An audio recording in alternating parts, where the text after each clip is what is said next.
So you can see where I had marked my little dot and then I sewed completely off of the quilt right at the corner here. So this is the part where I would go ahead and flip my binding up.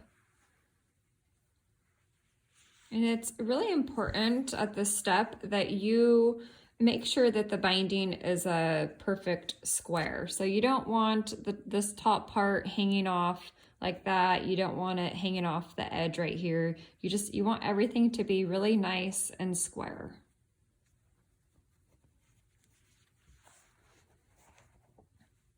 So this is lined up as well as on the side here.